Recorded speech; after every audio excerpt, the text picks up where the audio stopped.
Zootopia 2 looks effortlessly beautiful. But what you're watching isn't just animation. It's thousands of tiny technical decisions working together. And here's the crazy part. Most of what Disney uses to create films like Zootopia is based on the same fundamentals you can learn at home. In this video, I'll break down how Disney actually creates 3D animation, from idea to final frame, without the fluff. By the end of this video, you'll understand how Disney builds believable characters, why Zootopia feels alive instead of animated, and the one production step beginners almost never think about. But there's a hidden phase in Disney's workflow that quietly decides whether a movie works or fails. And most people don't even know it exists. Before we talk about software, rigs, or rendering, we need to talk about why Zootopia feels real. Because that realism doesn't come from technology. It comes from something much earlier. Disney doesn't start with Blender, Maya, or fancy tools.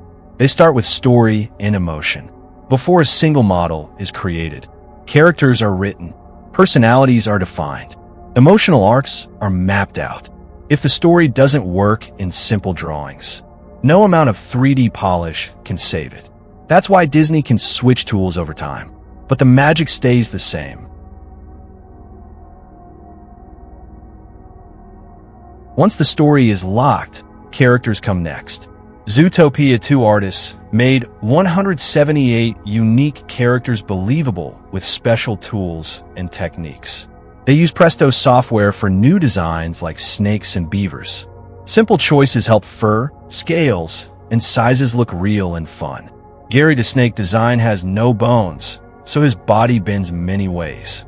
Teams added 448 scales on his head, 160 on belly, and 2,392 on back. They made new methods to stop scales from stretching too much or showing skin gaps called grout. Characters vary from inches tall to 20 feet high. Artists changed objects like pop cans to fit different sizes for jokes. Fur length and face curves help show feelings clearly. Nibbles the beaver chews wood with flying chips from effects work. Dr. Fuzzby the quokka looks cute but acts serious. Judy Hopps changed from bubbly to more serious, so old shots got updates. Shapes are exaggerated to match personality. Facial designs are optimized for expression. Big eyes equals empathy. Clear silhouettes equals instant recognition. Every design choice serves emotion first, realism second.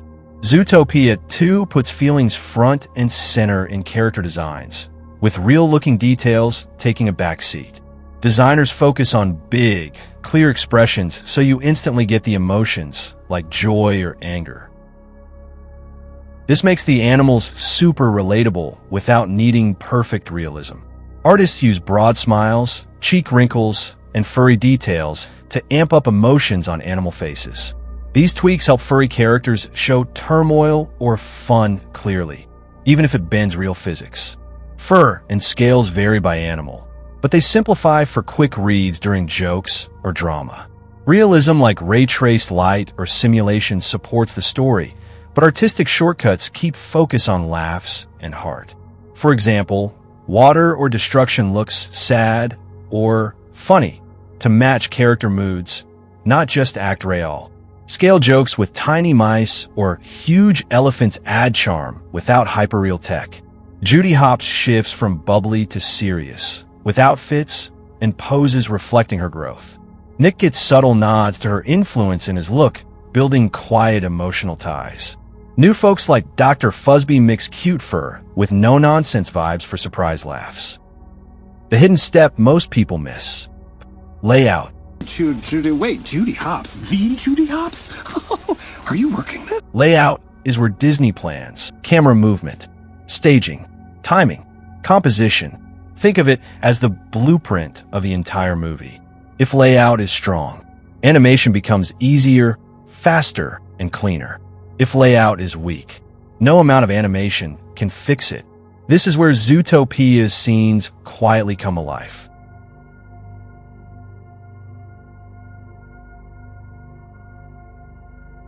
Disney animation follows one rule.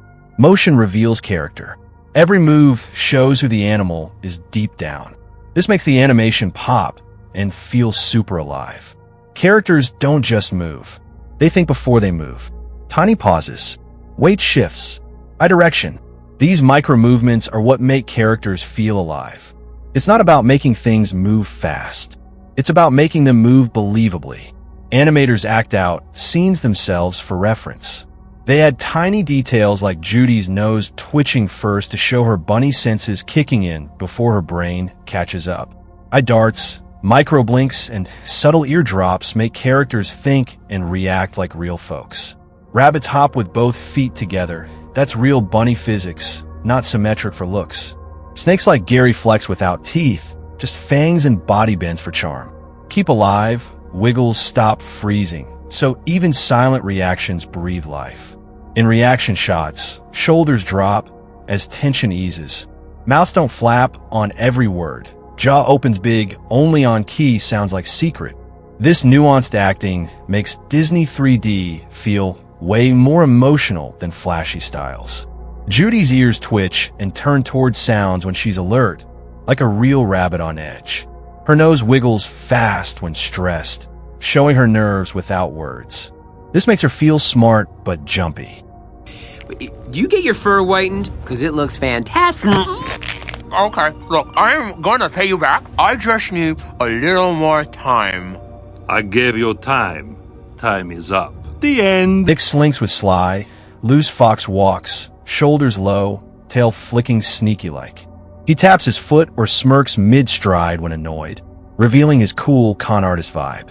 It amps up his charm and sarcasm. Nibbles chomps pencils with wild jaw snaps and with chips flying everywhere. Her pouches bulge as she stuffs snacks, showing her goofy, over-the-top hunger. Broad hops and tail slap scream, crazy fun beaver. Gary zips and coils his body unnaturally over rough ground, scales shifting just right without stretching weird. His bends create tons of contact points, making him slimy and tricky. It nails his mysterious villain slither. Zootopia's lighting does something subtle. It guides your attention emotionally. Warm light equals safety. Cool light equals tension. High contrast equals drama. Lighting isn't there to look pretty. It's there to tell you how to feel. Rendering just brings all of that together, without distracting from the story. But here's the interesting question.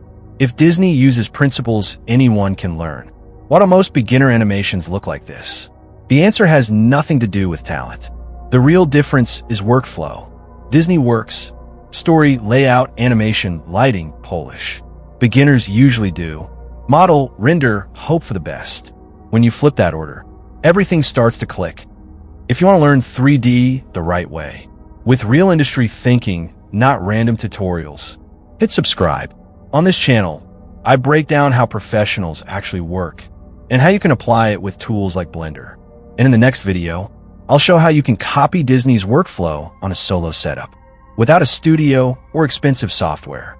You don't want to miss that.